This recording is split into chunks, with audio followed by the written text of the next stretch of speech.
malaya ku street akola byonna ebyekiyai n'onyumirwa naye ate omukazi wa wakasigalawo mu bulamu emyaka gyonna kati fere bongo leo taya makazi wa makava ku bantu kati nkwa example nchirese example jirese bubi tugabi fusanga malaya omukwane ku kkubo ojja kunyumirwa naye ati mama w'abaana oli yajja kuwangala n'abaana bona okwangala nawe emyaka gyonna kakati ati legend aba legend tenyimba za fere toyo laba nti zimanyi watu mbuza limba lwa studio nawe simanyi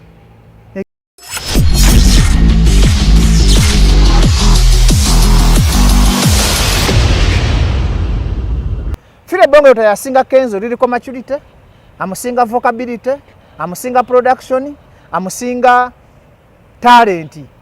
ne performance gonna be music wa fire bongo tayagenda ku YouTube obikebere he performed well than Kenzo because omulimu gwa Kenzo gomuto kuzina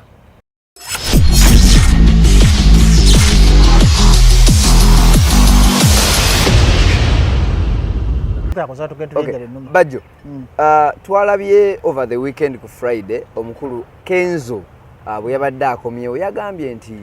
music we wamanyi mukko okusinga kuwa Fire Bongo Lutaya era yayambye nnyo oluyimba lwaita Born in Africa okubanga lumanyidwa kakati ku stage ne Eddie Kenzo nabadde mukudidde mu bulungi lwakuwonka soko gyomudda mu kusipaka omusajja gwe bayita Fire Bongo Lutaya tasana na kuyita okwata obogira ati ombuza abuza bera gundi omusajja gwe bayita Fire Bongo Lutaya tasana na kuyisa mukamwa ngenda kulaga ebintu bina Fire Bongo Lutaya byakola Fire Bongo Lutaya ye musajja yasoko kutasa Uganda ekirwadde kya sirimu ebisana Fire Bongo Lutaya yafunira mwaka okanga kizibu nnyo okwerangirira ngera kizibu nnyo Alex nga abantu ba sirimu babera isolated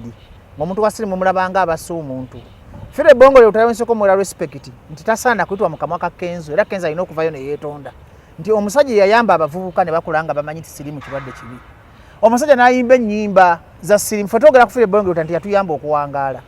yatutaasa sirimu n'ayimba ennyona ga today is me tomorrow is someone else ate Kenzo njagala abemu amagezi ti production ya 1980 si ye production ya 2007 ba 2015 nera omusajja yakuba ennyimba nga zikyali ku mutindo gw'omwaka guno Fire Bongo Lutaya yasinga Kenzo liliko maturity amusinga vocability amusinga production amusinga talent ne performance gonna be music wa Fire Bongo Lutaya genda ku YouTube obikebere he performed well than Kenzo because omulimu gwa Kenzo gomuto kuzina as in dancing entertaining omulimu gwo omukulu gwe yandibadde akola saka katoya mumanyi yawula kibayita laka kankusomesa tose manyo bono mpo obudde nje kusomesa gwanga Kenzo alina laka ne is not an artist wano mu Uganda Kenzo yasinga okusala nakola show ye ku Uganda Museum waliwo gwe wali ku mulyango zikansogede ku TV nafuna ngenda kwa incidents bili okolaga nti Kenzo si muyimbi nchogeranga bajjonze n'ekyawada njogera amazima nafuna abantu 12 mu bimeka Kenzo was the main artist era gwe twajubise nnyo muki ndayiro okola kakubaana bange bakibi mu TV teri yambuuza Kenzo yajja ne yeekyanga nga balance ambuze gwe ndanze talese bantu balance ambuze aganye okuyimba talinye ku stage nfuna amagezi galuwa ngamba kankubire ka million agaleki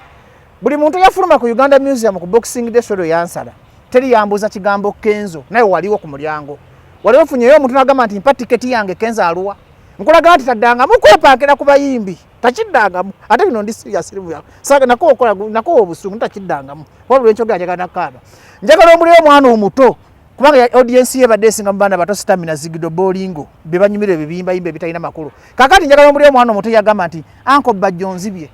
kasena leta Joseph Mayanja Chameleone nayimba njagala kino Alex ekirungi waliwo oyinza ogamba muwayirizo basi waliwo ku mulyango wali yagamba nti mpo omutwalo gwange sirabye bayimbi katongovanga ku muntu atalina maanyi ng'omulanze ga yakulembedde ekipande naye nga n'abayingidde abadigiza abaze okuyingira tebamubuuza Chameleone yayimba waliwo Kenzo ate kyasinga okuluma bwe yavaawo n'agenda ewa Ian ye mukono yasangamu omuntu omu n'ekitundu era omwana akyali mu mabanja nkulaga nti omuyimbi wa talina makulu naye omuyimbi wa amanyi bayita branding amanyi bayita singa Kenzo yakubiriranga David Talo akubira ndayira agakada mu gutasobola kuddamu kola ku mulema Kenzo kyabasingako amanyi creatinga kye bayita demand tembaale bandaba omulundi gumu mu mwaka kati asanga abantu balina ennyonta y'omuyimbi kubanga waliwo ekiseera ekibeerera nti Alex nga batwalira koroba basobola okumulaba kati Kenzo kyasinga abayimbi bano balutalo amanyi bayita creatinga demand naye neerabira nti liyo talent tefala balutalo engeri gyayimba ne mutoyi n'abantu bakyamwagala gojimenti lutalo ayimba n'ayimba mu kabaala naimba ne bwategeka launch ate era lutalo asinga njagala okoleyo batu ya lutalo ne Kenzo laba Kenzo ina watu kalutalo njagala mwawule kibaita liyo talent telimba tekuli Sevens Winnie Nuwaji David Lutalo King Saha Little Boss Jamie Kalicha Lagadi Kabuye Semboga Maddox kati n'abafu muzeyi basudde Fred Sebata Paulo Kafero Fire Bongo Lutaya Eli Wamala mubenjogedde bona Kenzo ina gwawunyirizaako bamukwesesa minonjoga brother I'm speaking my heart Kenzo ya BET yaso ya BET manyinga jabifunamu kakati mu abana ba Spark TV nakwankoze interview mpanvu jaga nakola bimpi abana ba Spark TV award azifuna atya gomanyoti obagulirira omanyoti obayakwana mukazi mpudi kati bayimba biki ekyamudisiza mu Boni of Africa kufuna kayimba ko yekwata kana tugotukali abazungu bayimbira zigido empale za yambala nzigido kati omuzungu agenda bitegeera ki nekyo kubikyenya galo no tusinge nti buli lwagenda okuyimba ebigoma agatalumba nagatamu Nigerian beats nagatamu olukongo kati omuntu ka kyemanyi nakulira ku kidimba nga nguzungu jangu nkulage ekidongo ngeri kivugamu nagamba no liba lwempuliza lubalita lini na kigamba mu video sirumanyi ne lunyumira kati Kenzo ye muzeyi kyaramanda bwepuliriza Uganda kati bwagenda ebweru ababa wuliriza beats tebawuliriza music kyofalanga ne mugulami award olimba lwagulami award lwa Kenzo olumanyi balita gimi walo okusipako oluzanya emirundi emekolo nako nti oba ina science we nagwazanya kakati femu y'obulimba Alex tebera nga femu eri yagambye Grammys ku sales na popularity kakati Grammys tugasachi waba ina Grammy award lwa festival ya Musala nkubuuza waba ina kumanya maziga gali mukati kankubuuse yo bana Uganda muntu nulire ate sagala kuba mwana era gwo munkubiza kateri kivulu kyasa bolaba ngo omuyimbi nga amazokola launch that is Gravity and Kenzo ano mala yagenda bolaba ngo omuyimbi nga ya launch nze rugo gencho bekololo nakera ku macha mu press conference nakabo obuzigo obwekirogo ebalosi bolaba ngo omuyimbi tali muyimbi ali successful nga afunya abantu laba David Lutalo yakola kabisikanaga yakabako mu kamera yanonyako amawulo okwepuruvinga Winnie Nuwaji yakola rugogo yakunonyako mu kamera buli muyimbi gwe mulabye omwaka guno nga launch ya akagwe nchana akola press conference abagenda kugala biwundu njagala nkubule kiringa abagagga teri musajja mugagga jja mu kamera nagamba nti ndi mugagga teri pastor akola agenda linanga ku TV teri musawo muganda agenda kwenda ku TV tibona abafere bano abagamba nti ninase mubala beruzira baba siba abamba wanganguka tibuli muntu ali Alex ngo ina kyoyina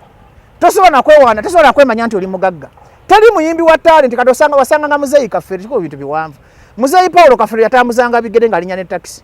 na he was one of the greatest artists teri muntu alina kyali nagamba ndi kino bosanga omuntu agamba nti Alex ndi mugaggo yaba masikini abamwavu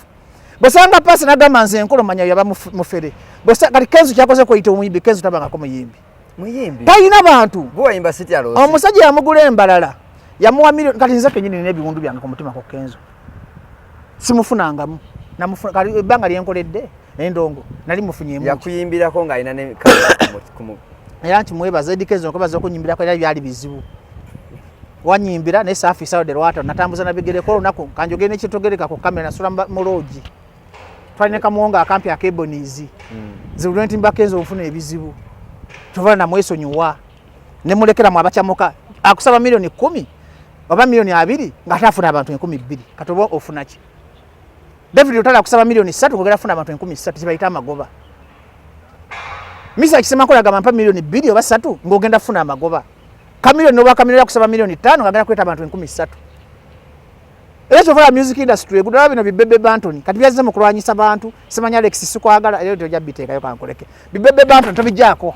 bibebe bantoni ebisajje ebikulu myaka 5 byaze bikubira sibiti 37 TV semanya bo kyazo ono semanya bantu bawa sente kati omusajja omukulu tanti abayimbi be Uganda bagwa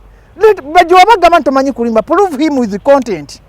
bebe bantoni leta content eto olimbo lujja myaka jola bana akogerako tubadde ku Kenzo tuli ku Kenzo ati njira nempuguka kakati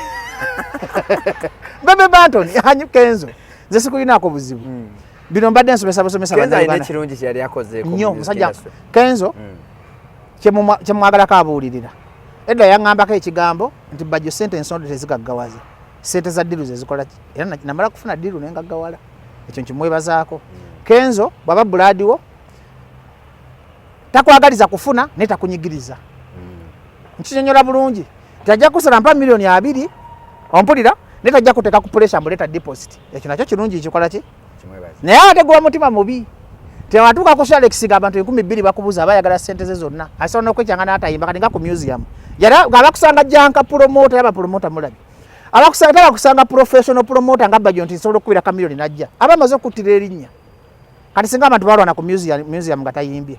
naye omuyimbi ategeera ina kati Shiba yajja ejjinja nga siina ssente Shiba kalungi era njamba kano okateekemu Shiba kalungi ne dirisa management ya dirisa wachi bakyabaddewo mu ntalo zonna zibalimu n'ebizibu bajja ejjinya ne banyimbira ku bwerere nga bala basifunye bantu ng'enkuba etonya Kenzo kyatasobola kukola David Lutale dayanzirizaako ssente bino nobiteekamu David Lutale dayanzirizaako ssente nga sheesaze n'agamba ezo zitwale Maulini n'antume yanyimbirako ku bwerere